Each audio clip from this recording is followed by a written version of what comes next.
Well, good evening, ladies and gentlemen. Welcome to the Foreign Correspondent Club of Thailand. My name is Panu Wongchaum, and I'm the FCCT President and also Senior Correspondent for Reuters. I'll be your moderator for this evening. You're joining us on a panel discussion on Thailand's informal workers in the age of COVID-19 discussion. Informal worker is a very comprehensive term that covers a wide range of professions, of course, especially for urban society. And looking specifically tonight, we'll look at sort of the global situation based on the study by the Women in Informal Employment Globalizing and Organizing organization that looks at 11 different cities. And then we're going to focus at the informal workers here at home in Bangkok, Thailand. Thailand's informal workers are facing a potential crisis after the coronavirus pandemic, and the related measures by the government has deprived them of access to the public spaces that they work over the past few years. And at the same time, their already depleted finances are being eaten away by the spiraling inflation. According to the National Statistic Office of Thailand, informal employment represents around 28% of all employment in Bangkok and about 56% in all employment in the country. Thai cities rely on informal workers. They make our food, they drive us where we need to go. In the countryside, informal workers play an important role in labor-intensive agricultural sector. So this evening we are joined by three experts in their field. First, Caroline Skinner, the Director of Urban Policies and Senior Researcher at the African Center for Cities at the University of Cape Town, and also at Women in Informal Employment Globalizing and Organizing, or WIGO. And then we're joined also by Kun Punsap Suanmuang Tulapan, Director of the Foundation for Labor and Employment Promotion.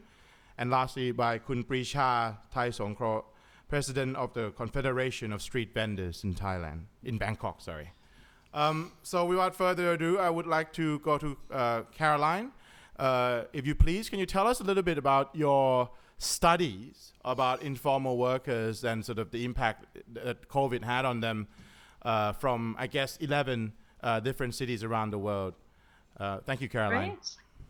Thank you. I just want to check that you can hear me okay. Yeah, we can hear you Brilliant. fine. So enormous thanks for this privilege. Coming from I'm talking from a cold Cape Town, so very different from being in Bangkok. And I'm just going to run through a few slides that reflect on the WIGO-led study. As mentioned, oh dear, it's not, here we go. There we go. So there are, we have been, as a network, alongside our partners, monitoring the impact of COVID and the measures to prevent the spread of it in 11 different cities. So we've been speaking to workers at 2 points in time, and also monitoring it really to back up a lot of the labor force survey findings that are being, as the facilitator has just mentioned, that have really shown the disproportionate impact of measures to prevent the spread of COVID on informal workers in general, and particularly on women informal workers. So it's a theme that comes out very strongly. We're giving nuance, we're giving city level kind of insights into this. So in terms of it's a 90-page report. It's downloadable from our website, and I'm just giving you a tiny little taste. And obviously we have experts in the room who led the Bangkok element of it. So in terms of work, impact on work and earnings, in April 2020, as you can well imagine, there was hard lockdown in most of the cities that we were, where the research was conducted. Workers' average days had gone down from 5.5 days a week of work down to 1.3. But by the middle of last year, it had only crept back up to 4 days a week. So it's really kind of reinforcing this very long tail of COVID, something that we framed as long economic COVID. If we hone in on where Bangkok sits in this, so on average, the average worker in Bangkok that we interviewed by middle of last year had only recovered to 3.2 days per week as an average work week. So needless to say, this impacts very profoundly on people's incomes. So if we look at the whole sample, mid-year last year, in 2020, they were earning 35% pre-COVID earnings. And this edges up, but not as quickly as we would like. You can see from here that home-based workers were particularly hard hit. And this is really where, a lot of supply networks and a lot of orders were disturbed. And street vendors, I know, a particular focus of this event. So, those figures of incomes coming down to 26% in mid-2020 and only edging up to 60%. So that's your average worker across the sample. There's obviously issues around supply, but also very constrained demand. And the worker representatives in the room can tell us what's happening as of now. Bangkok, in terms of the earnings, again, interestingly, mid-2020, the workers we interviewed were earning 72% of their pre-COVID earnings on average. And actually, by the middle of last year, this had decreased to 39%. So this really gives you a sense of how, profound the impact was, and that it's still something that workers are facing. In terms of government relief, and this is my second to last slide about the kind of international findings, Bangkok actually features quite well. So there were, as you all know, a few, many countries did institute new cash relief to mitigate against the devastating economic impacts. But Thai workers seem to be 86% of all those we interviewed had tapped into getting some cash relief. So that, this is a positive story, but must be read alongside the food insecurity figures. So while workers had received cash relief, they were fairly small amounts, and it hadn't mitigated against some very damaging coping strategies. So here, if we hone in again on the Bangkok figures, 46%, so 1 in every 2 of the people that we interviewed had reported skipping meals. They had drawn down on their savings, they sold assets, and were heavily in debt. This also had implications for food insecurity. So there's reports of child hunger, but also adult hunger. And you can see you fare better than the city that I know best, Durban in South Africa, which fared very badly. But this is still a real issue for concern. So just to the moderator, I have a few thoughts on the street and market vending. Would you like me to continue, or should we stop and hear from Bangkok? Actually, please go ahead, and then we can go into the city. I just got a few. Just it's a worker group that WeGo has worked with. As a network, we've been around for 25 odd years, and we work very closely with membership-based organizations. So we're kind of tracking what's happening. And there's this kind of rallying call to building back better. The COVID period has really shown the extent to which informal retail is an essential service. So in many of the contexts that we work, over the hard lockdown period, informal food vendors in particular were declared essential service workers and were able to operate. And this, research and it had all the household food security surveys that have done show how important informal food vendors are to food securities, and particularly feeding low-income consumers. So I list some of the projects there. They're a little bit Africa biased.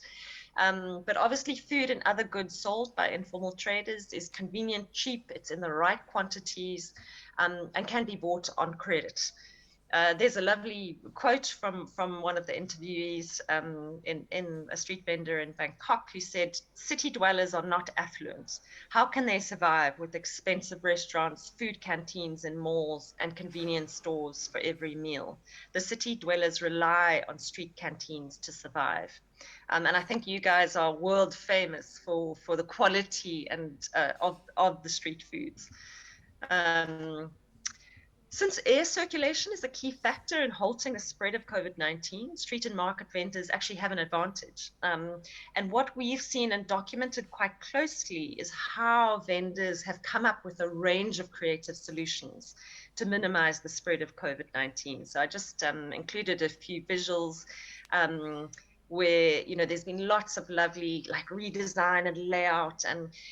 but the one thing is that they do need access to water and basic infrastructure,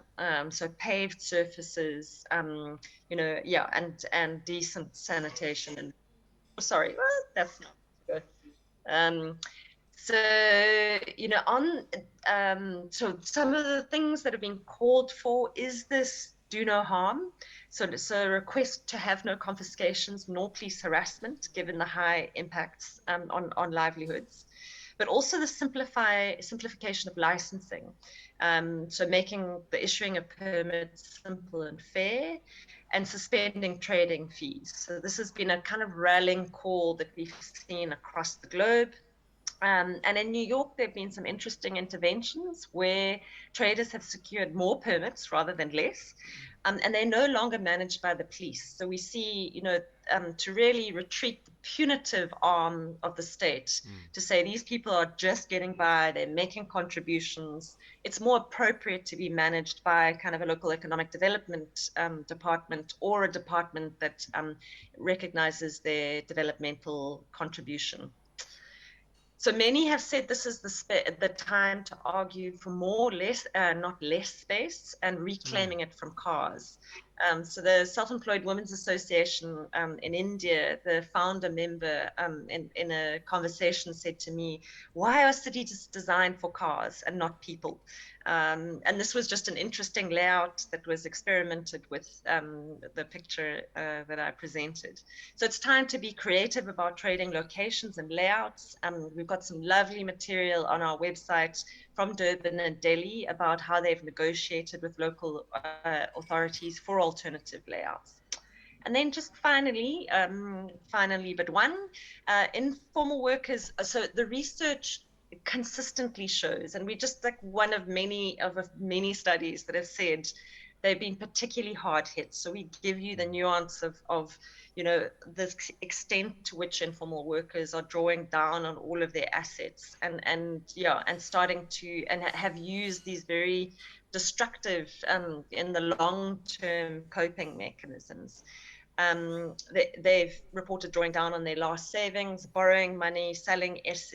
assets. And again, throughout the data, there's this gender issue of women being particularly hard hit.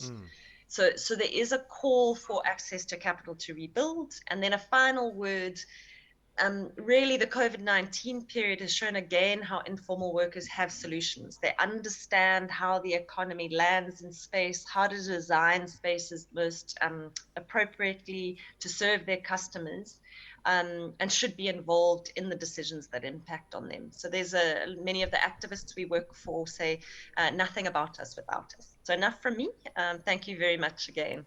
Thank you so much, Caroline. Very broad overview of the situation that based on her research. I mean, more space, more access to capital. But what is the context for Bangkok? We go to our next panelist, Kun Punsap Kap. Maybe can you give us an overview of what's going on here in Bangkok over the past few years under COVID, and also what are the challenges and sort of outlook ahead as well, please. ขอบคุณมากค่ะคุณพานุค่ะต้องดิฉันมาจากมูลนิธิเพื่อการพัฒนาแรงงานและอาชีพนะคะหรือว่าโฮมเน็ตประเทศไทยเราก็ทำงานเป็นส่วนหนึ่งของการศึกษาร่วมกันกับเวโก้นะคะแล้วก็เราศึกษาในเมืองกรุงเทพนะคะกับสมาชิกข้อมูลนี้จะเป็นข้อมูลซึ่งมาจากสมาชิกของทางโฮมเน็ตนะคะดิฉันจะพูดถึงเรื่องของขอสไลด์ต่อไปค่ะ กดเลยนะคะกดได้เลยครับพี่โอเคนะจะพูดถึงงานและรายได้แล้วก็ความมั่นคงด้านอาหารแล้วก็สุขภาพจิตซึ่งได้รับผลกระทบจากโควิด Thank you, Kun Panu. I am from the Foundation for Labor and Employment Promotion, or HomeNet. And this information that was just presented, we have received from members of HomeNet. So today I would like to talk about 3 issues about jobs and income, food security, and mental health. ซึ่งถ้าเราสรุปสั้นๆนะคะ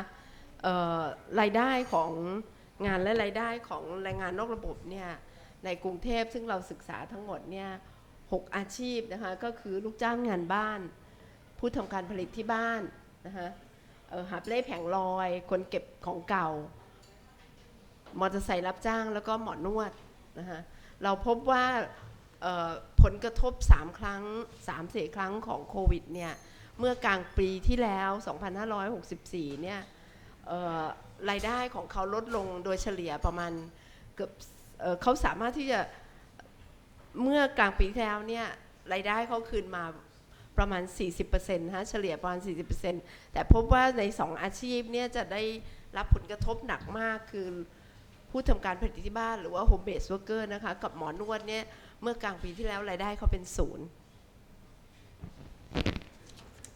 So this is a chart of the income of informal workers in Bangkok, consisting of 6 occupations. They are domestic workers, home workers, street vendors, waste pickers or recyclers, motorcycle taxi riders, and massage therapists. And what we found was that the effects of the 3 waves of COVID during the middle of 2021 caused income of these occupations to decrease. And so far income has recovered by about 40%, but for 2 occupations, that is home-based workers and massage therapists, their income remained at 0. ในแง่ของลูกจ้างงานบ้านนะคะถึงแม้ว่ารายได้เขาจะคืนกลับมาเกือบ 80% แต่ว่าสิ่งที่เราพบก็คือว่าเนื่องจากการ work from home แล้วก็ทุกคนต้องอยู่ที่บ้านเนี่ยพบว่าเขาต้องทำงานหนักขึ้นนะคะประมาณ 10-15 ชั่วโมงต่อวัน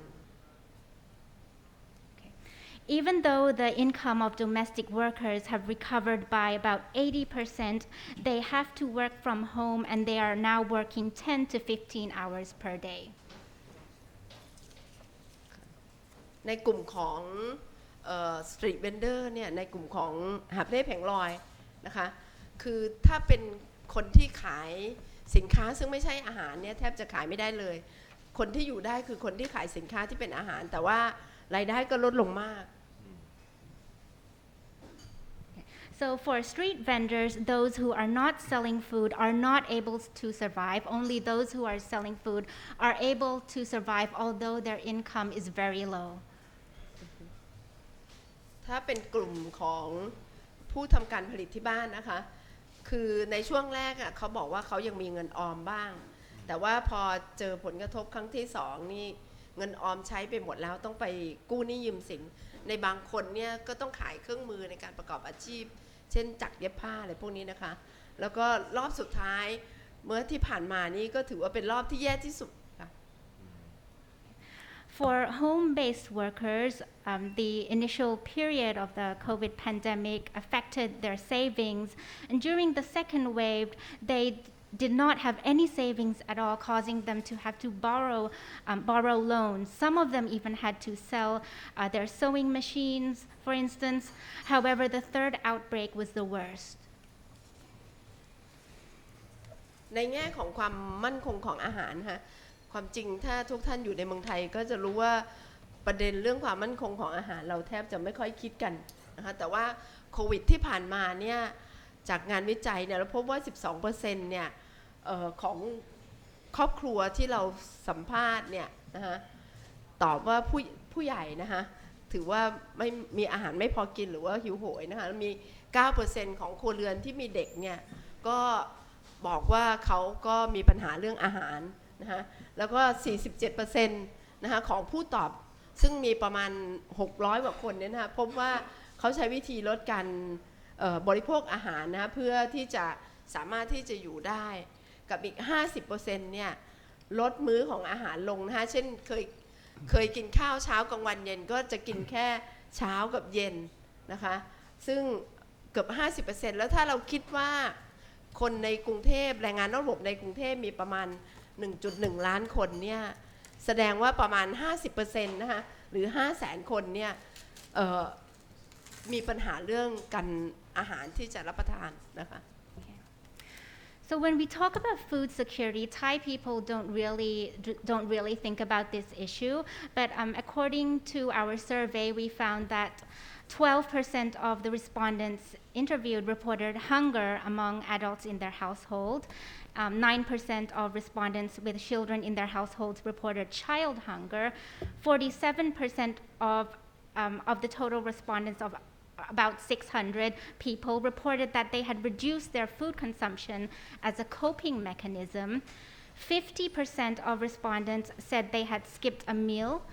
or ate a smaller variety of food that they would have liked. For instance, if they usually had breakfast, lunch, and dinner, then they had only breakfast and dinner. And last of all, Bangkok has about 1.1 million informal workers, which shows that up to 500,000 people, or 50%, have had to reduce their food consumption. ในเรื่องของความเครียดนะคะจริงๆแล้วเนี่ยเราจะพบว่ามันมีความเครียดแล้วก็ความรุนแรงในครอบครัวเกิดขึ้นนะคะอาจจะขอให้ดู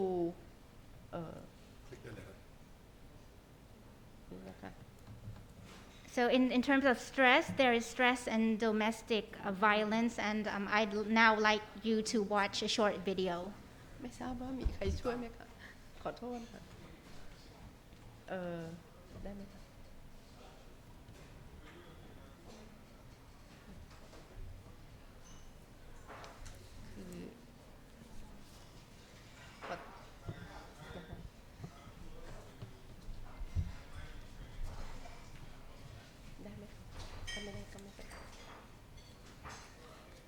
คือเนื่องจากว่ามันมีคนที่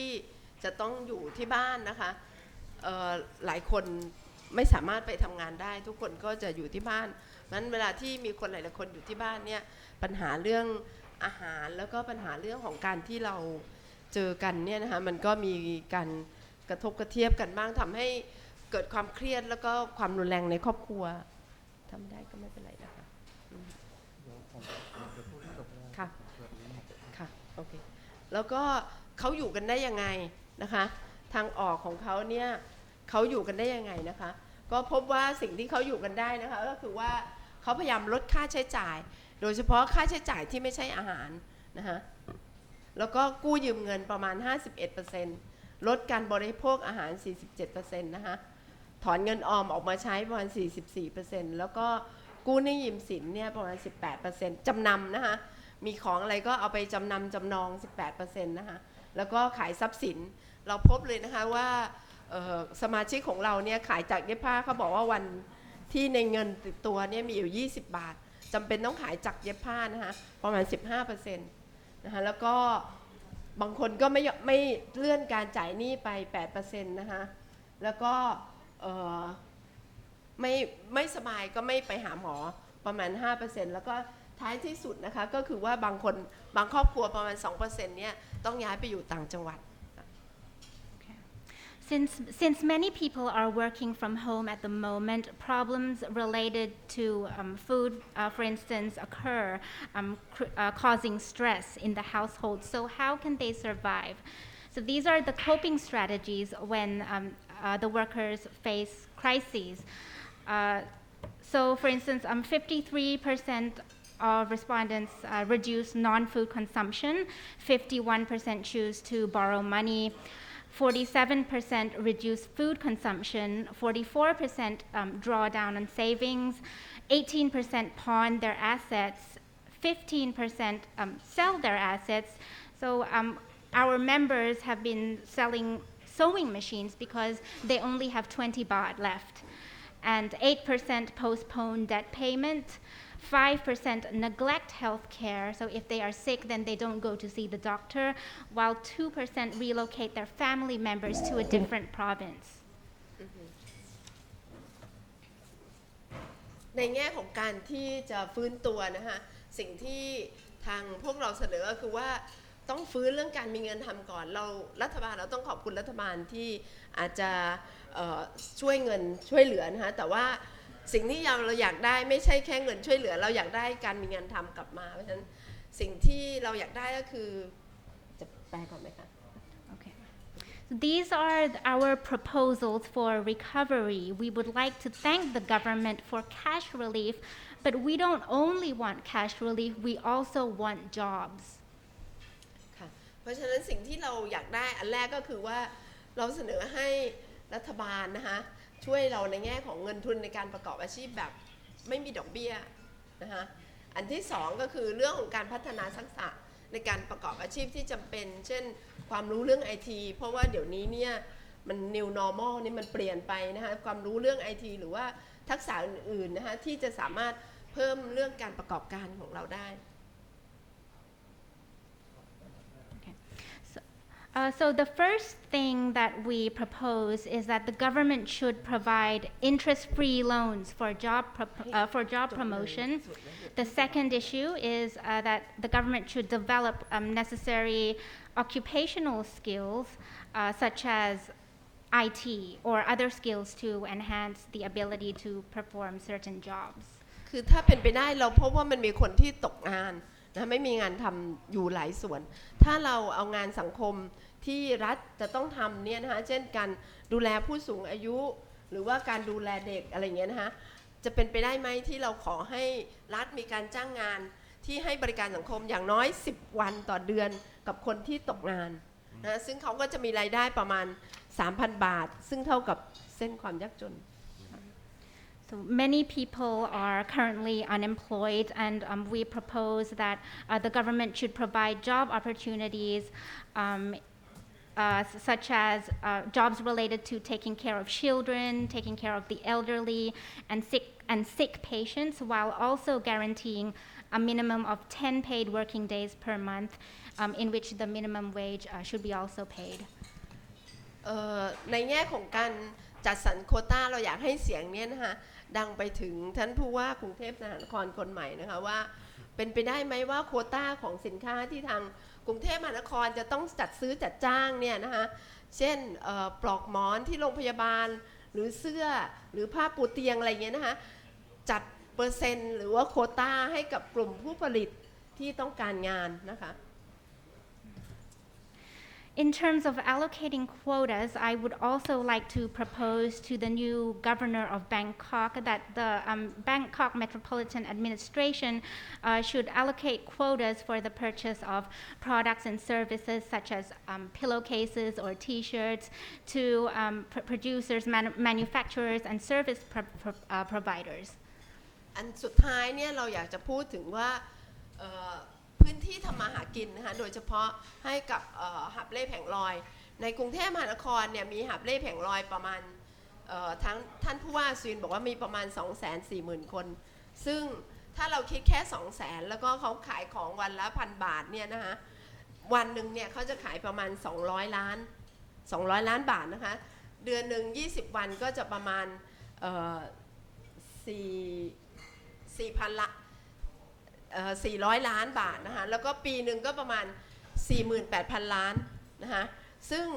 ในความเป็นจริงก็คือถ้าเราคำนวณง่ายๆก็คือ 48,000 ล้านแต่ว่าจากการคำนวณของทางวุฒิสภานะคะแล้วก็นักวิชาการหลายๆคนเนี่ยบอกว่าสตรีทฟู้ดแล้วก็สตรีทเวนเดอร์ในเมืองไทยเนี่ยเขามีเงินหมุนเวียนนะคะอยู่ประมาณ 270,000 ล้านบาทต่อปีนะคะเพราะฉะนั้นถ้าเราให้หาบเล่แผงลอยเนี่ยกลับคืนมานะคะก็จะช่วยทำให้เศรษฐกิจฐานรากในกรุงเทพมหานครเนี่ยหมุนเวียนแล้วก็อาจจะช่วยให้การฟื้นตัวของระบบเศรษฐกิจของเมืองไทยเนี่ยขยับไปได้เร็วขึ้น Finally, the government should provide designated vending areas for street vendors.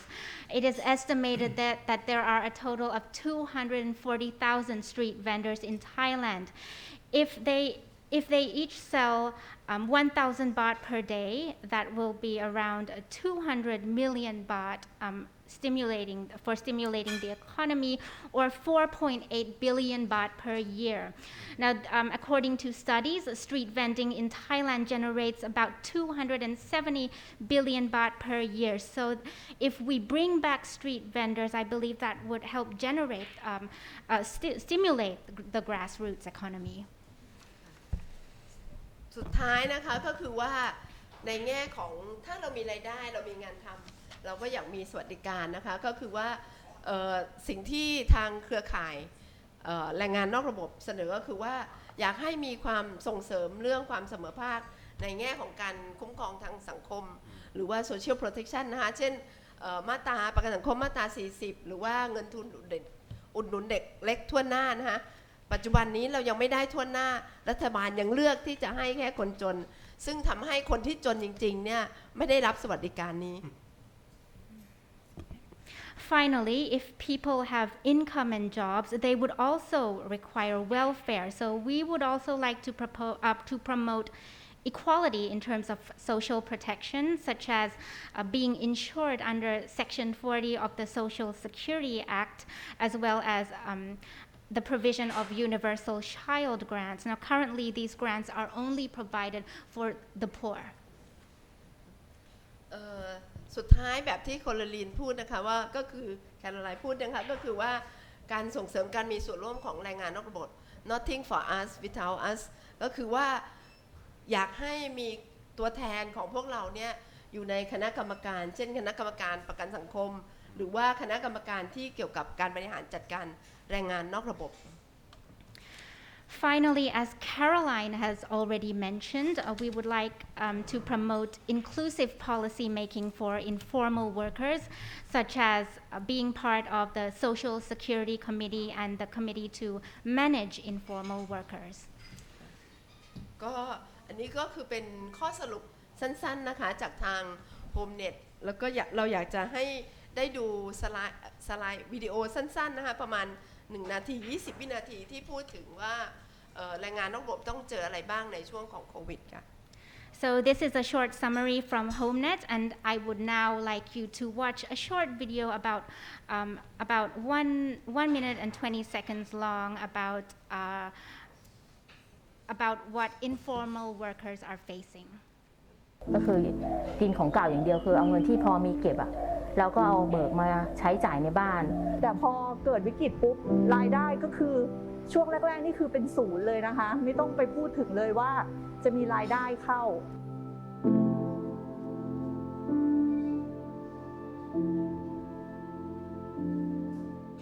แล้วเราก็ต้องบอกคนในครอบครัวเรื่องของการที่เราต้องประหยัดกิน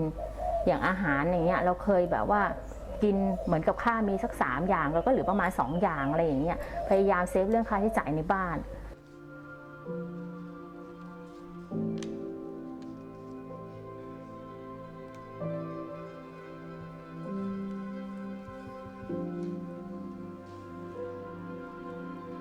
ถามว่าเครียดไหมเครียดค่ะเพราะด้วยที่ว่าเรามีคนข้างหลังที่เราจะต้องดูแลพวกเขาทีนี้เราจะทำยังไงกันต่อเพราะว่าเรามีทั้งลูกทั้งแม่และคนในครอบครัวที่เราจะต้องดูแลปัญหาก็คือเวลาบ้านไหนเป็นอ่ะคนในชุมชนจะดูรังเกียจคนบ้านนั้นเลยเวลาเดินผ่านเขาก็จะไปซุบซิบบอกกันว่าบ้านนี้เป็นโควิดนะแล้วได้ยินแต่เสียงทะเลาะกันตามบ้านอ่ะเรื่องบอกว่าเพราะว่าเวลามาอยู่รวมกันอ่ะมันก็ต้องมีปากเสียงเป็นธรรมดาแหละเพราะว่าเหมือนกับว่ามึงอย่ากินให้เยอะสิเหลืออยู่แค่คนนั้นยังไม่ได้กินอะไรอย่างเงี้ยพี่จะได้ยินบ่อยเลยให้เหลือไว้เผื่อคนนั้นมั่งคนนี้มั่งอะไรอย่างเงี้ยขอบคุณมากค่ะ Thank you very much. Thank you very much, Pipun Sap, for a very comprehensive report and recommendation. Now we're going to focus on just one sector, but a very important and very iconic sector for the city of Bangkok, the vendors, the street vendors. So I'm going to go to our third and final panelist, Kun Prisha. Prisha, can you tell us a little bit about what the street vendors, what are the แผงลอยหาบเร่ has to face during COVID and what are the challenges COVID and beyond COVID as well เชิญครับพี่ปิชาครับครับสวัสดีครับผมปรีชาไทยสงเคราะห์ประธานสหพันธ์ผู้ค้าหาบเร่แผงลอยกรุงเทพมหานครนะครับแล้วก็เป็นผู้ค้าหาบเร่แผงลอยด้วยคือเรากำลังจะพูดถึงหาบเร่แผงลอยเรากำลังจะพูดถึงอู่ข้าวอู่น้ำของเมืองนะครับอู่ข้าวอู่น้ำของเมืองเรากำลังจะพูดถึงแหล่งอาหารของเมืองในยุคโควิดแบบนี้ตั้งแต่รอบแรกรอบ2แล้วก็มาถึงตอนนี้ Hello, my name is Prisha Thai Songkro. I am the president of the Confederation of Street Vendors in Bangkok, and I myself also a street vendor. And today I'm going to talk about street vending as the source of food for the city people and what they had to face during the COVID pandemic since the first wave until today. ครับมันเกิดอะไรขึ้นกับหาบเร่แผงลอยมันเกิดอะไรขึ้นกับคนค้าขายในกรุงเทพมหานครเราต้องมองอย่างนี้ให้รู้ก่อนนะครับว่าหาบเร่แผงลอยมีอยู่2ประเภท So what has happened to the street vendors so far? What has happened to them, those in Bangkok? So firstly, I want to let you know that there are 2 types of street vendors. หาบเร่แผงลอยประเภทแรกคือเป็นประเภทที่ถูกต้องตามกฎหมายตามกฎระเบียบของเขตแต่ละเขตอีกประเภทหนึ่งไม่เราจะบอกว่าไม่ถูกต้องมันก็ไม่ใช่เพราะว่าเขาก็เป็นหาบเร่แผงลอยเหมือนกันเพราะฉะนั้นคือตรงนี้หาบเร่แผงลอยจึงมี2ประเภทหลายๆคนอาจจะมองหาบเร่แผงลอยว่าเป็นสิ่งที่กีดขวางเป็นภาพลบของคนเมือง The first group is those who are lawful vendors, which mean they could fulfill all the requirements prescribed by the state or by each district. Whereas the other group, I don't want to use the word unlawful because they are also street vendors. And a lot of people in the society perceive street vendors as obstacles and have negative perception against us. เราถูกเหมารวมโดยสายตาของประชาชนที่มองพวกเราเป็นภาพลบอยู่ตลอดเวลาเราอยากให้สายตาประชาชนที่มองหาบเร่แผงลอยมองอีกภาพหนึ่งว่าเราสามารถที่จะจัดหาบเร่แผงลอยให้อยู่ในระเบียบให้อยู่ในพื้นที่ทางเท้าให้พวกเราได้ทำมาหากินให้พวกเราได้มีอาชีพที่มั่นคงได้คือตรงนี้เราอยากจะมองว่าทุกคนมองว่าหาบเร่ประเภทแรกกับประเภทที่2คือทำให้พวกเราเป็นภาพลบมาตลอดเพราะฉะนั้นมันสามารถที่จะมองได้ว่าประเภทแรกคือประเภทที่ถูกต้องมันจะมีกฎเกณฑ์กฎระเบียบของกทม.กำหนดแต่อีกประเภทหนึ่งเราไม่สามารถที่จะเข้าไปพูดได้แต่เราสามารถที่จะเข้าไปแนะนำได้ตรงนี้มันเป็นเรื่องของเจ้าหน้าที่ที่จะต้องเข้าไปแนะนำครับ So we have been generalized by the society and in a negative view. So what I want to ask the people today is that instead of seeing us as every one of us is doing bad things, I want them to see us as people who try to make a living and that street vending can be organized and see us as people who want to put food on our table as well and we need food security as well. So most people don't know that there are 2 types of street vendors. So for the first group who have met all the regulations, they have been doing right. But the second group, we cannot actually tell them what to do, although we can only provide them advice. And it's also the authorities' responsibility to give them proper advice. เราเห็นได้จากนักท่องเที่ยวที่มาเที่ยวในเมืองไทยนะครับ ไม่ว่าจะเป็นนักท่องเที่ยวของประเทศไทยเองหรือว่านักท่องเที่ยวต่างชาติตอนนี้จะไม่เห็นหาบเล่แผงลอยบนพื้นถนนเพราะว่าเกิดจากการจัดระเบียบของกทม.โดยที่กทม.ยกกฎระเบียบขึ้นมาโดยผู้ว่าคนเดิมนะครับผู้ว่าคนเดิมจนมาถึงตอนนี้ไอ้กฎระเบียบ16ข้อเนี่ยมันเป็นการลิดรอนหาบเล่แผงลอยโดยทำให้อาชีพหาบเล่แผงลอยหายไปจากเมืองนะครับ So if you ask tourists this day, no matter it's Thai tourists or foreign tourists, you will know that they don't see so many street vendors as before. This is a result of the Bangkok's so-called regulation. So the former governor of Bangkok, he issued a 16-point rule to claim supposedly to regulate the street vending, but it's those rules actually making street vending disappear. ครับเรากำลังจะเปรียบอย่างนี้ครับ1ร้านก๋วยเตี๋ยว1ร้านผัดไทยมันเป็นการสร้างอาชีพให้แรงงานยกตัวอย่างเช่น1ร้านก๋วยเตี๋ยว1แรงงานเนี่ยจะสร้างร้านสร้างแรงงานไม่ต่ำกว่า20คนเพราะฉะนั้นคือหาบเล่แผงลอยจึงมีความสำคัญแต่กฎระเบียบกทม.ที่กำหนดเข้ามาปั๊บเนี่ยมันเป็นการริดรอนมันเป็นการบังคับให้กลุ่มผู้ค้าหาบเล่แผงลอยไม่สามารถที่จะทำมาหากินได้บนพื้นที่เพราะฉะนั้นแค่นี้ก่อน So typically, one noodle shop or one pad thai shop generates at least 20 job positions. But the 16-point rules that I mentioned before, these rules are forcing us to stop our business. การที่เราจะเริ่มต้นฟื้นฟูเศรษฐกิจของเมืองเราจะต้องเริ่มต้นจากหาบเล่แผงลอยอันดับแรกก่อนซึ่งหาบเล่แผงลอยเป็นอาชีพที่เกี่ยวโยงกับหลายๆอาชีพที่เกี่ยวโยงกับแรงงานนอกระบบหลากหลายอาชีพเป็นตัวเชื่อมให้เศรษฐกิจของเมืองสามารถที่พวกเรากรุงเทพมหานครสามารถที่จะฟื้นฟูได้ให้เศรษฐกิจของเมืองได้ In order to rehabilitate the city economy, I suggest that the city starts with street vendors because the street vendors are connected with informal workers of various occupations, and if they start with street vendors, then the other occupations will improve as well. ตัวผมเองผมขายอาหารนะครับผมข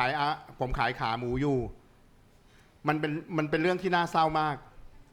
เมื่อเจอผู้บริโภคเมื่อเจอลูกค้าที่มาซื้อขาหมูปกติเขาจะซื้อขาหมูถุงหนึ่ง50 บาทเมืองไทยแต่เขาขอน้ำเยอะๆขอน้ำเยอะๆนะครับเพื่อที่จะไปเลี้ยงคนในครอบครัวซึ่งตรงนี้มันเป็นเรื่องน่าเศร้ามากมันเป็นเรื่องน่าเศร้าจริงๆกับกฎระเบียบที่กทม.กำหนดกฎเกณฑ์ขึ้นมาเราอยากจะเรียกร้องให้กทม.มีกฎระเบียบที่มันหลวมกว่านี้ที่มันสามารถที่จะเข้าถึงได้มันสามารถที่จะทำได้อีกเรื่องหนึ่งนะครับยกตัวอย่าง I'm selling pork knuckles, so it's very sad when customers come to buy from me a bag of pork knuckles would cost 50 baht, but they would ask for a lot of soup because they want the soup to share with their family, and this is a very sad story for me. So this is a result of the BMA's rules. So what I want to ask the BMA is that they should relax the rule and make the rules more practical. เราอยากจะเปรียบอย่างนี้นะครับเราขับรถไปเรามีลูกเราเข้าไปซื้อของในห้างสรรพสินค้าเราปล่อยลูกเราอยู่ในรถลูกเรากำลังจะร้อนลูกเราไม่มีอาหารลูกเราไม่มีอากาศหายใจแต่เราขับรถคือเราเอาถือกุญแจไปด้วยเราล็อกรถแต่หลายๆคนเนี่ย มามองลุมรถเราว่าลูกเห็นลูกเรากำลังจะตายแล้วเปรียบเสมือนกฎระเบียบ16ข้อที่กทมกำหนดพวกเราก็กำลังจะตายแล้วเราอยากจะให้อาจารย์ชัดชาตินะครับผู้ว่าคนนี้มาทุบกระจกให้พวกเราได้มีให้เด็กคนนั้นได้มีอากาศหายใจให้เด็กคนนั้นได้มีชีวิตรอดเปรียบเสมือนพวกเราเหมือนกันกฎ16ข้อที่กทมกำหนดมาเราอยากจะเปรียบให้ผู้ว่าอาจารย์ชัดชาติเนี่ยนะครับมาปลดล็อกพวกเราให้พวกเราได้มีที่ทำมาหากินขอบคุณมากครับ So I want to compare it like this. Imagine a mother is driving to a supermarket with her child, but her child was sleeping, so she left the child in the car and she went to shop for the groceries. But then the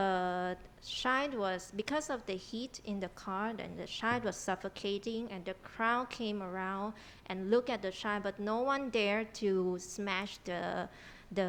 car, the mirror, the glass, the windows, because they don't want to damage the property. So this car is like the 16-point rules issued by the BMA, and what I want is that I want Governor Chacha to be the one who's dare to smash the window or the 16 rules and get rid of that rule so that the child can survive and so that the street vendors can survive and they can make a living again. Thank you. Thank you very much, Kapi. Just a note before we go to Q&A that in the process of organizing this panel, we did extend our invitation to the BMA to take part in this because it's a very Bangkok-centric kind of panel, but sadly they couldn't find the time or the representative. But I assure you that you're by taking part in this discussion, I hope that the city will take heed of your problems. So on that note, I think we're going to move to the Q&A section of the discussion. There's a microphone at the back. If anyone want to ask question, please identify yourself and tell us who you want to direct the question to. Please, thank you.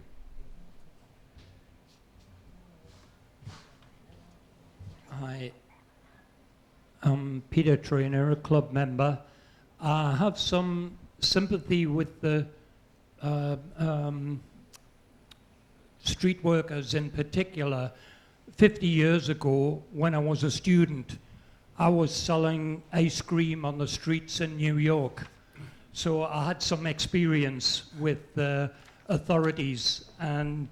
some problems selling on the street. So I sympathize with the regulations that you have. I have two questions for the panel, particularly about the street vendors,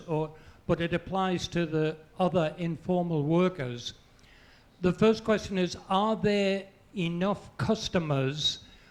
in the domestic market, just for the Thai people, without tourists? So even if the tourists don't come back,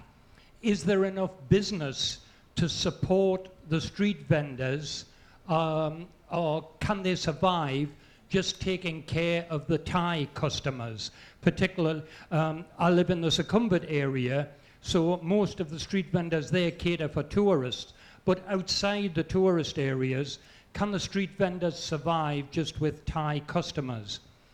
The second question is that during COVID, a lot of people that I know, Thais, who had normal jobs, like working in the office or working in call center, when one lady in particular worked in a hotel reception. When the hotel closed and the salons closed, the jobs closed, those people had no income, and their first recourse was to start selling on the street. They knew how to cook, so they just set up a small stall or in the front of their business or in the front of their friend's shop. They started to sell. So they were informal or illegal street traders.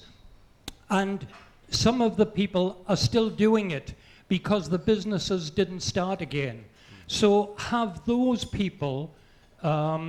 increased the number of vendors? Have they made it worse for the legal vendors? Are they a problem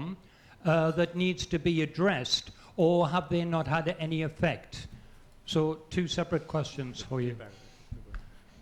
Very good question คำถาม2คำถามหลักๆนะครับคำถามแรกก็คือเกี่ยวกับว่าที่ไม่มีนักท่องเที่ยวต่างชาติเนี่ยสตรีทเวนเดอร์ในกรุงเทพเองเนี่ยก็คือแบบลูกค้าไทยนี่ก็พอไหมสำหรับการที่เลี้ยงดูคือการที่ขาดพูดนักท่องเที่ยวไปในช่วงโควิดเนี่ยตลาดที่เป็นตลาดแค่ลูกค้าคนไทยเนี่ยพอเลี้ยงตัวสำหรับสตรีทเวนเดอร์เกี่ยวกับหาบเล่แผงลอยไหม2คือน่าสนใจกว่าคือช่วงโควิดเราก็เห็นว่าพวกพนักงานออฟฟิศหลายคนก็มาขายอาหารมาอะไรเงี้ยมันทำให้สถานการณ์แย่ลงไหมสำหรับคือเหมือนกับว่าอยู่ดีก็มีคนที่เป็น informal worker เพิ่มขึ้นเยอะเลยเพราะทุกคนก็มาขายอาหารกันอะไรเงี้ยในมุมมองของอย่างของพี่พิชัยเองว่ามองว่าในปรากฏการณ์นี้มันทำให้การขายอาหารให้การเป็นสตรีทเวนเดอร์อะไรมันยากขึ้นไหมอะไรเงี้ยครับพี่ครับคือตรงนี้เป็นการดิ้นรนนะครับมันเป็นการดิ้นรนเอาตัวรอดเราอยากจะมองว่าหาบเล่แผงลอยไม่ได้กีดขวางคนที่ตกงานเราไม่ได้กีดขวางคนที่มาทำมาหากินแต่เรากำลังมองว่าเราจะทำยังไงให้ทุกคนมีช่องทางทำมาหากินให้ทุกคนมีช่องทางเอาตัวรอดได้ตรงนี้เราคือถ้าถามว่าพวกเราลำบากไหมคือช่วงที่ผ่านมามันก็ลำบากมันก็สาหัสอยู่แล้วแต่มันจะลำบากมากกว่านี้มันเป็นไปไม่ได้แต่เรายอมรับว่าไม่ว่าจะเป็นพนักงานออฟฟิศไม่ว่าจะเป็นพนักงานที่ตกงานมาค้าขายอาหารเนี่ยตรงนี้เราก็ยินดีเราก็ดีใจพวกเขาสามารถที่จะมีชีวิตอยู่รอดเลี้ยงครอบครัวได้ครับช่วยเติมอีกนิดนะคะในคำถามข้อแรก To the second question, Kun Prisha said that he sees it as a struggling, and what they did is to struggle to survive. So for him, he's not obstructing those people. He's not going to tell them don't do this, and he's willing to give them advice and want to see them survive. And if you asked him whether it's more difficult, and he said what has happened has been very difficult and it's not possible to be more difficult. So he's happy that these people, the people who lost their job, are able to find ways to earn money. เติมให้นิดนึงนะคะในแง่ของว่าตลาดในถ้าไม่ใช่นักท่องเที่ยวจริงๆแล้วมันมีตลาดอยู่2ประเภทก็คือว่าตลาดชุมชนกับตลาดท่องเที่ยวสตรีทเวนเดอร์ในกรุงเทพเนี่ย 70% ขายอาหาร 30% ก็คือขายสินค้าทั่วไปซึ่งอาจจะรวมทั้งขายให้นักท่องเที่ยวอย่างตลาดของพี่ปีชาเนี่ยอยู่ที่บางขุนเทียนแล้วก็ข้างหลังลูกค้าก็คือคนที่อยู่ในบ้านมั่นคงบ้านเอื้ออาทรนะคะบ้านเอื้ออาทรมีลูกค้าเป็นหมื่นเพราะฉะนั้นเนี่ยถึงแม้ไม่มีนักท่องเที่ยวนะคะก็แทบจะไม่มีนักท่องเที่ยวเขาก็ขายของแล้วก็เลี้ยงคนเหล่านี้ได้นะคะ There are 2 types of markets, community markets and tourist markets. And for street vendors in in Bangkok, about 70% of them sell food and about 30% of them sell other goods. And Kun Prisha, for instance, he sells food in the Bang Khun Tien area, and in that community there are tens of thousands of customers. So even though there are no tourists in that area, he can also serve these Thai customers. อีกนิดนึงนะคะที่อยากจะเพิ่มก็คือว่าในพื้นที่ของพี่ปิชาเนี่ยมีโรงงานเล็กๆเยอะและโรงงานก็ปิดนะคะแล้วก็มีคนที่มาเปลี่ยนอาชีพแบบที่ท่านถามนะคะเขาก็เอาของมาฝากในกลุ่มพวกผู้ค้าที่ขายอยู่เพราะฉะนั้นก็จะมีการช่วยเหลือเกื้อกูลกันแล้วก็ในช่วงที่เขาดีขึ้นนะคะเขาก็กลับไปทำงาน In Kun Prisha's area, there are small factories that have closed down during the pandemic, and the workers who have been working inside those factories, they have asked street vendors to sell their products for them, and when the situation is better, then they will return to their former workplace. May I include Caroline? May I include you in the conversation? I think the gentleman, our member, raised a very interesting question about sort of the COVID impact on other workers, not informal, right? And swelling. In the case of Bangkok, for example, the street vendor business, we're seeing a lot of people who become unemployed or who lost their jobs selling food. In your research and survey globally, was that the sort of the trend that you see across COVID, the swelling of informal sector? Absolutely spot on. I mean, the informal sector is often the first entry point for people who are newly unemployed. So, certainly we're seeing across my continent, Africa, how it's kind of fueling anti-foreign sentiment in particular. So there's a real kind of othering. So it is a real concern, and certainly, lack of demand is an issue that's come out very strongly across the study locales. That people are not only facing newcomers, particularly in the low barriers to entry segments of the informal economy, but they're also facing a lack of demand. So, I mean, it's particularly acute in a Bangkok scenario where a lot of informal workers are dependent on tourists. But actually, it's the case across the board where there are just far fewer, there's less money in the economy. And it maybe calls on governments to be, where possible, injecting cash grants into the hands of poorer folk, as that gets the kind of giant wheels of the economy going. So we've seen some fairly inappropriate responses from some of the big players who are saying, the informal workers are like the bank, the World Bank, who's saying in many cases we should be taxing the informal economy more as a way of recouping some of the COVID losses from the fiscus. But the research consistently shows how hard hit the informal economy is. So to further tax them seems particularly cruel. There's some disjunctures in the policy space. No other question. I have a question of my own to all three of you, actually. I'm just listening in. First of all, I'm a reporter, but I'm not as familiar about informal workers and sector as others. But household debt is a major issue in Thailand, and it's a growing, and the number is growing very rapidly, very worryingly, especially looking at next year as a possible recession and other problems. You were talking about people borrowing money or pawning จำนำของอะไรอย่างงี้ใช่ไหมครับ Can you tell us the degree of debt? I want to get sort of a first-hand impression of what how these struggles. I mean, how much do they depend on borrowing and being indebted, and particularly for informal workers in Bangkok. I mean, is this going to be a problem for them going forward? ก็อยากจะถามเรื่องเกี่ยวกับเนี่ยครับ household debt เรื่องเกี่ยวกับหนี้ครัวเรือนนะฮะซึ่งมันก็เป็นปัญหาใหญ่ในไทยซึ่งตอนนี้ตัวเลขมันก็โตไปเยอะมากแล้วก็ปีหน้ามันอาจจะเป็นแบบเศรษฐกิจมันก็อาจจะแบบแย่กว่านี้อีกอะไรอย่างเงี้ยซึ่งในจากทั้งพี่ทั้งสองเรื่องเกี่ยวกับหนี้สินเนี่ยใน informal sector เนี่ยคือมันหนักแค่ไหนอาจจะแบบเล่าให้ฟังนิดหนึ่งได้ไหมครับว่าเพราะผมก็อาจจะเห็นแต่ชาร์ตเห็นแต่อะไรไม่เข้าใจปัญหาจริงๆครับครับนี่คือตอนนี้เราต้องพูดถึงว่าเราโดนจัดระเบียบเราไม่มีพื้นที่ขายของเราไม่สามารถที่จะไปกู้เงินกับธนาคารได้ครับในเมื่อเราไม่สามารถที่จะกู้เงินกับธนาคารได้ปั๊บเนี่ยหนี้สินมันก็ตามมาอยู่แล้วแม้กระทั่งตอนนี้ตัวเองผมก็กู้ดอก100เขาเรียกว่าดอก120นะครับตอนนี้ก็กู้มาเหมือนกันเพราะอะไรเพราะว่า เราโดนจัดระเบียบไง ครับ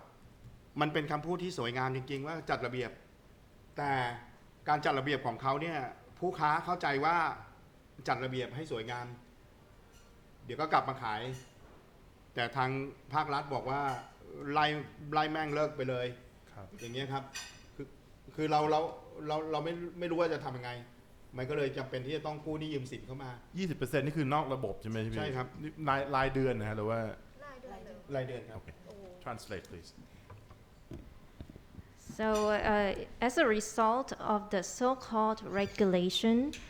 we cannot sell our goods. So when we don't have places to sell our goods, we don't have income. When we don't have income, we cannot apply for loans from commercial banks. And then we're overwhelmed with debt. So we have to turn to informal loans. I myself also applied for loans. Now I have to pay 20% interest per month for my loans. And the word regulation or organizing may sound good, sound nice, and it looks okay. It will make things better. And the vendors thought that after the so-called organizing, they can return to their places and sell their goods again. But eventually it was actually an eviction. อยากจะเติมนิดนึงนะคะ ตามเลยสบาย ก็คือว่าหนี้สินนี่เยอะอยู่แล้วนะคะเพราะว่าเราต้องเสียดอกเบี้ยที่แพงข้อเสนอที่พวกเราเสนอว่าอยากให้รัฐช่วยถ้าเราจะรีสตาร์ท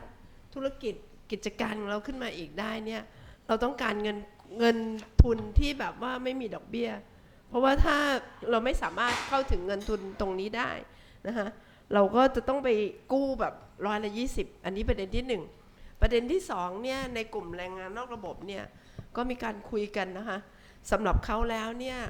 การวิกฤตครั้งนี้เนี่ยนะคะเขาบอกว่ากว่าเขาจะกลับมาเท่าเดิมได้เนี่ยจะใช้เวลาประมาณ 5-6 ปีถึงจะกลับมาที่เดิมอันนี้พูดก่อนที่จะมีสงครามยูเครนรัสเซียก่อนที่จะมีการเงินเฟ้อนะคะที่สูงงั้นเนี่ยพวกเราเองกังวลว่า5 ปี 10 ปีเนี่ยอาจจะ5เป็น10นะฮะเพราะว่าถ้าสถานการณ์ของเงินเฟ้อเนี่ยมันมากเราเรียกลูกนี้ว่ามันเข้ายากหมากแพงแล้วก็ในขณะที่โอกาสการทำมาหากินเนี่ยมันลดลงนะฮะรัฐอาจจะมองไม่เห็นคนตัวเล็กตัวน้อยที่อยู่ในกรุงเทพแต่จริงๆแล้วเราคือคนที่เลี้ยงกรุงเทพอยู่นะฮะตรงนี้เนี่ยทำอย่างไรเนี่ยรัฐจะเห็นตรงนี้เราถึงบอกว่าถ้าสมมุติว่าจะให้เศรษฐกิจฟื้นตัวจากโควิดเนี่ยแรงงานนอกระบบต้องฟื้นตัวถ้าแรงงานนอกระบบไม่ฟื้นตัวเศรษฐกิจมันไม่ฟื้นตัวได้แน่นอนค่ะ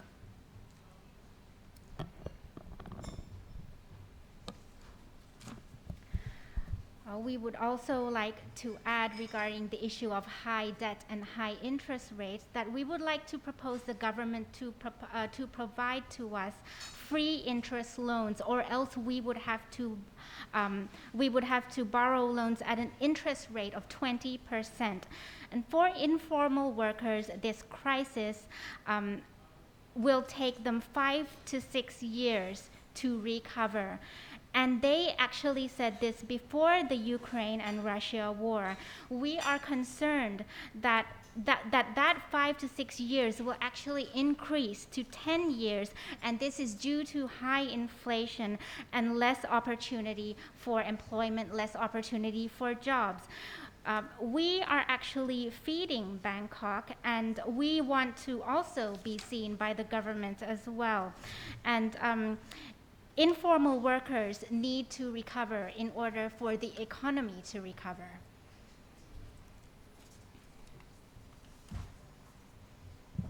สวัสดีฮัลโหล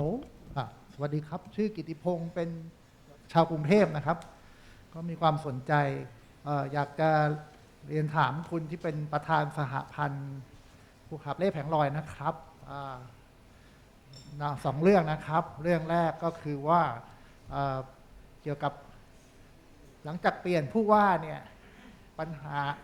ยังมีการเก็บ คล้ายๆว่าภาษีเถื่อนเนาะจากเทศกิจอยู่หรือไม่เพราะดูตอนเลือกตั้งผู้ว่าเนี่ยที่เขาดีเบตกันก็มีคุณพี่คนหนึ่งที่เป็นผู้ค้าได้มาพูดเรื่องโดนเก็บภาษีเถื่อนจากเทศกิจตอนนี้สถานการณ์เป็นไงเพราะว่ามันเท่ากับซ้ำเติมเนาะต้นทุนของหาบเล่แผงลอยนะครับด้านที่สองเพลินมันเชื่อมโยงก็คือผู้ประกอบการหาบเล่แผงลอยเนี่ยไม่ทราบว่าเป็นได้เป็นเจ้าของได้อยู่บ้านที่เป็นเจ้าของตัวเองหรือต้องอยู่ในที่ที่อยู่อาศัยที่แบบไม่มีทะเบียนหรืออะไรแบบที่มีชุมชนที่ไฟไหม้ไปในคลองเตยอย่างเงี้ยซึ่งมันขาดความมั่นคงทางที่อยู่อาศัยด้วยนะฮะก็เลยอยากจะเรียนถามเพราะว่าก็เป็นคนกรุงเทพก็ทราบเรื่องแล้วก็เป็นห่วงขอบคุณครับ So just a quick two questions from him, just for the other members. First is that since the change of governor, has there been changes to, I guess we call it just bribery by Bangkok official, taking money from vendors? Has that changed? And second question is about living conditions of street vendors. I mean, do they own their homes or do they live in places that are not stable, or what is the situation of housing for street vendors? เอาเลยครับพี่ครับขอบคุณนะครับ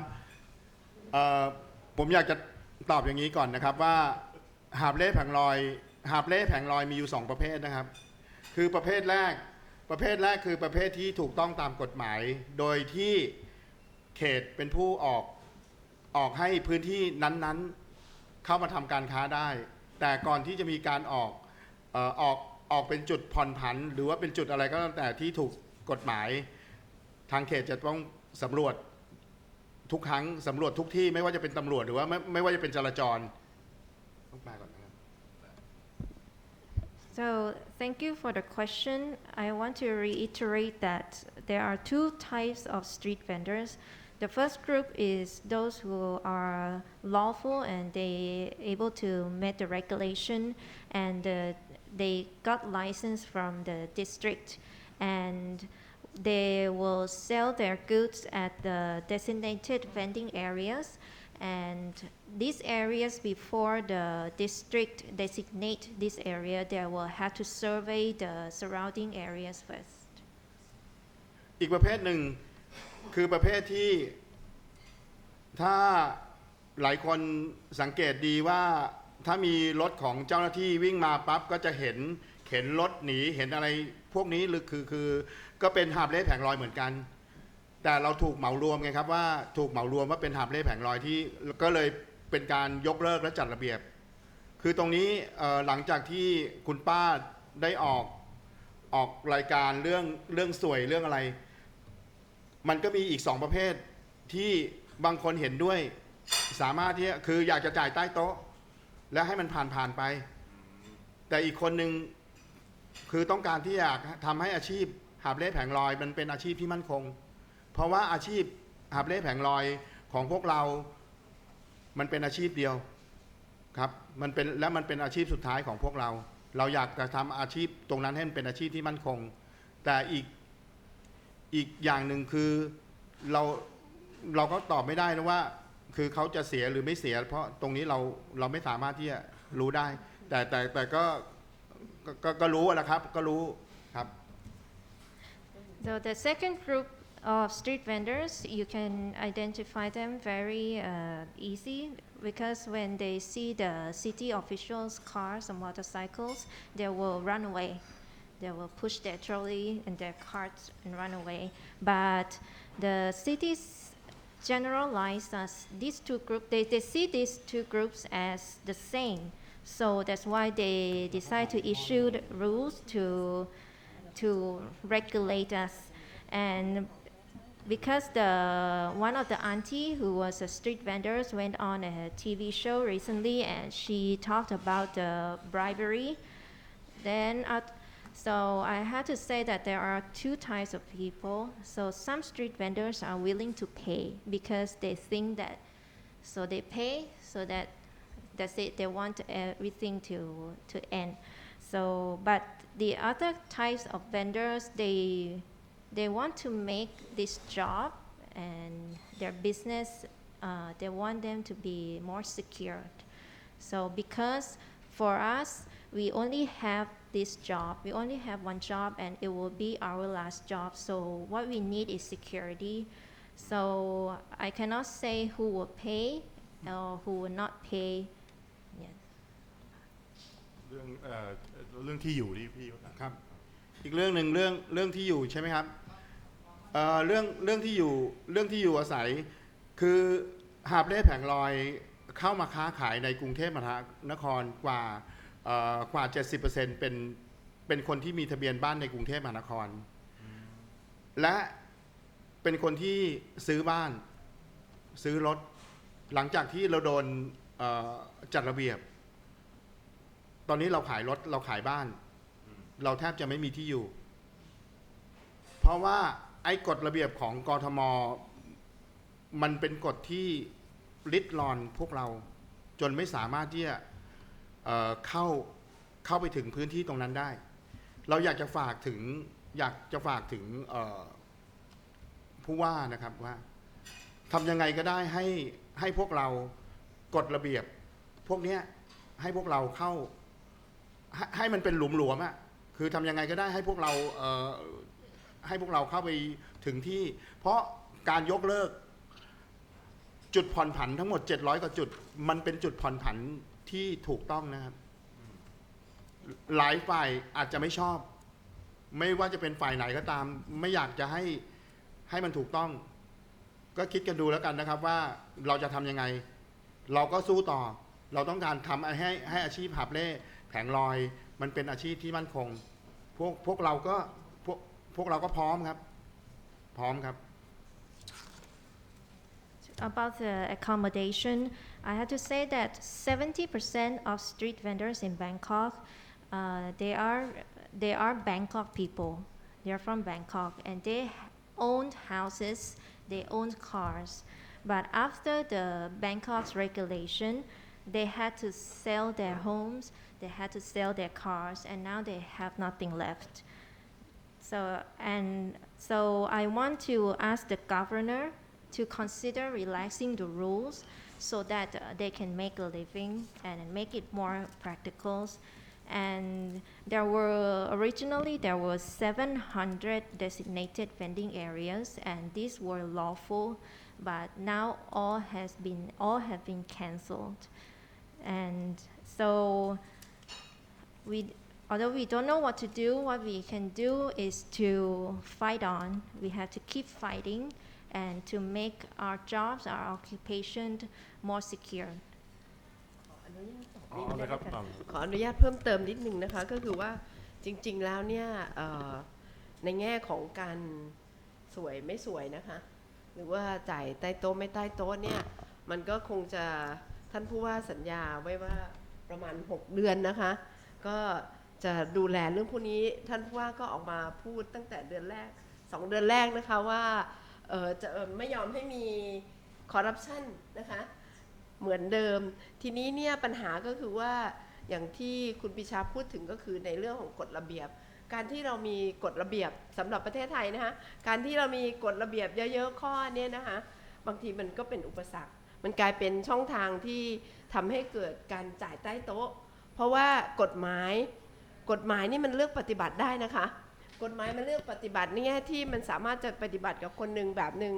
ปฏิบัติกับอีกคนหนึ่งแบบหนึ่งเพราะฉะนั้นข้อเสนอที่พวกเราอยากเสนอกับท่านผู้ว่าในการที่จะดูแลปัญหาเรื่องหาบเล่แผงลอยก็คือว่ากรอบหรือว่ากฎระเบียบเนี่ยนะคะอย่าให้มันแบบเยอะมากจนเป็นช่องทางนำไปสู่สวยหรือนำไปสู่การจ่ายเงินใต้โต๊ะเพราะจริงๆแล้วสำหรับผู้ค้าหาบเล่แผงลอยนั้นเนี่ย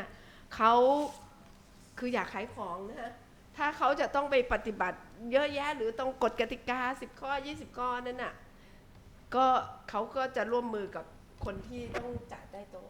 เพราะฉะนั้นเนี่ยอยากเสนอว่าหาบเล่แผงลอยมีทั้งดีและไม่ดีทำยังไงจะให้เขาปรับปรุงตัวเองให้ดีขึ้นนะคะแล้วก็ทำยังไงให้เขาอยู่ในกติกาก็น่าจะมีกฎระเบียบแต่ว่ากฎระเบียบอย่าให้มันแบบว่าแน่นเกินไปยากเกินไปค่ะ I would like to also add in terms of bribes, the government has promised that this issue will be taken care of within 6 months.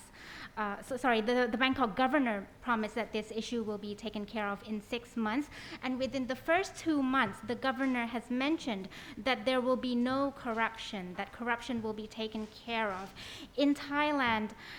some regulations have caused bribery, and that is because laws can discriminate. We would like to propose the government to not issue too many regulations because these regulations can cause bribery. If there are too many regulations, street vendors will have to bribe officials. There are good street vendors and there are also bad street vendors, but we would like to propose that the regulations that there should not be too many regulations for street vendors. Great. Caroline, I'm trying to include you into the conversation again. Corruption and debt, these two issues in the last two questions. Globally speaking, for the informal workers, I think corruption is an interesting one. Is there pressure like in Thailand? I guess there is elsewhere. We're seeing across all 12 cities that the punitive arm of the state has been strengthened. So, a lot of the more developmental folk in local authorities have receded to their offices. And many informal workers are reporting much higher level of the petty corruption that we've always had in the sector, but that kind of punitive arm has been strengthened. And I think what we're really hearing is what devastating livelihood impacts that has. And with respect to debt, debt levels have skyrocketed, and there is a worrying trend of often where you can't get debt through official means, you go to informal money lenders. And we know the kind of very high interest rates that are charged, but also the very punitive ways of recouping debt when it can't. So once capacity is reduced to repay that debt, and then making people's livelihoods even more precarious. So the situation is quite bleak. Thank you. Is there any more question? If there's no question, then I would like our panelists to maybe have a final words. There are some key takeaways already. So maybe a final word from all three of you. Maybe starting with you, people and start maybe. Final words. ค่ะก็ในแง่ของผลกระทบครั้งนี้นะคะมันรุนแรงมากแล้วมันไปทั่วนะคะเราลำบากมากนะคะในแง่ของแรงงานนอกระบบ So the effects have been very significant, and informal workers have struggled significantly. ในประเทศไทยแรงงานนอกระบบมีประมาณ2 ใน 3ของกำลังแรงงานของประเทศแล้วถ้าประเทศเราเนี่ยมีคนที่ลำบากมีชีวิตที่ไม่แน่นอนรายได้ไม่แน่นอนสวัสดิการไม่มั่นคงอยู่ถึง2 ใน 3ของประเทศอันนี้ทุกคนก็คงตอบได้นะคะว่าประเทศไทยของเราอยู่ในสภาพแบบไหน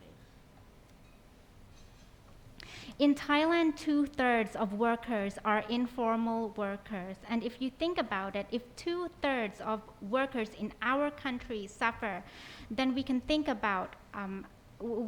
about their situation, how bad their situation is. และปัญหานี้มันปัญหาใหญ่มากแล้วเราโดนวิกฤตซ้ำซ้อนนะคะเพราะฉะนั้นเนี่ยการแก้ปัญหาเนี่ย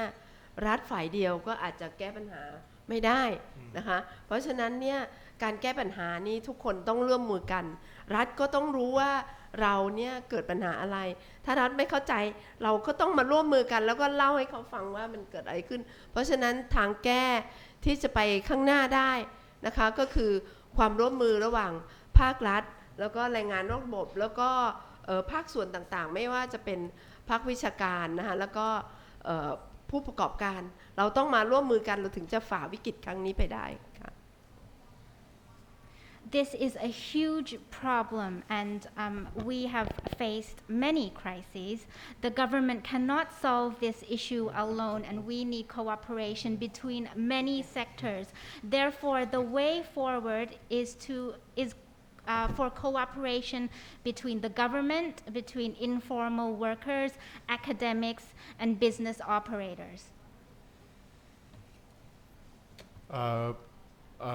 Caroline first, maybe, and then P at the end. Caroline, any final words from you?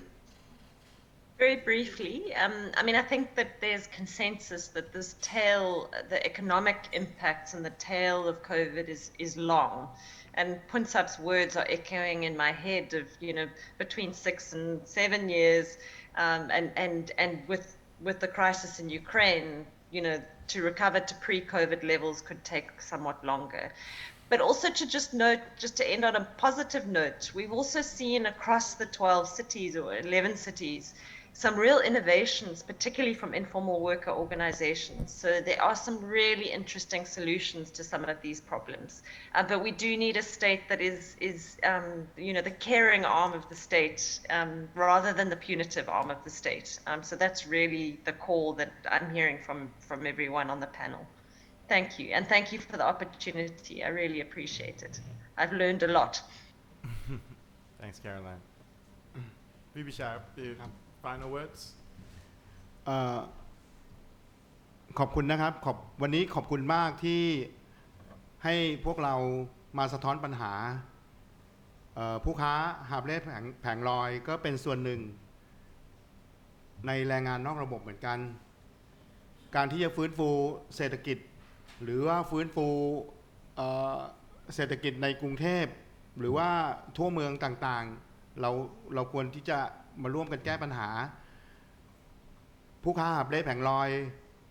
ก็เป็นส่วนหนึ่งในการใช้พื้นที่สาธารณะ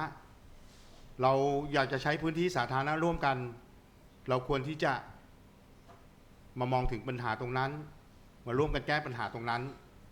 เราถึงจะอยู่ร่วมกันได้เศรษฐกิจก็ฟื้นฟูได้เพราะพวกเราก็เป็นกำลังหลักเหมือนกันขอบคุณครับ Thank you for having us today, and thank you for the opportunities for us to talk about our problems. Street vendors are informal workers as well, and in order for the economic rehabilitation, whether it's in Bangkok or in other cities, everyone has to join hands. And street vendors are people who are using public space, so we want to live and use public space with other part of the society. So we have to address the problems and find solutions together in order to live together peacefully. Thank you. So on behalf of the Foreign Correspondent Club of Thailand, I would like to thank all three of you for participating in tonight's panel. I think it was give us a very good overview globally as well as sort of the local issues that we face here. I'm again apologize that we were unable to get the BMA or government representative in the room in the discussion, and also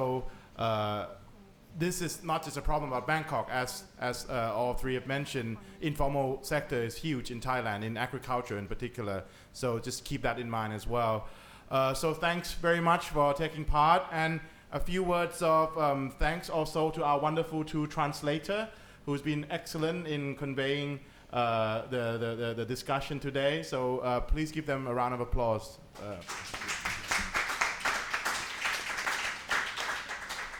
With that note, I guess please enjoy food and drink. And on housekeeping matters, our next significant event will be next Wednesday, August the 3rd. It's a film showing, a documentary showing about Thailand Love's Affair with Italian architecture. So I would like to welcome all of you and others who are interested to attend. Thank you again and have a good evening. ขอบคุณครับ Thank you, everybody. Thank you. Thanks, Caroline.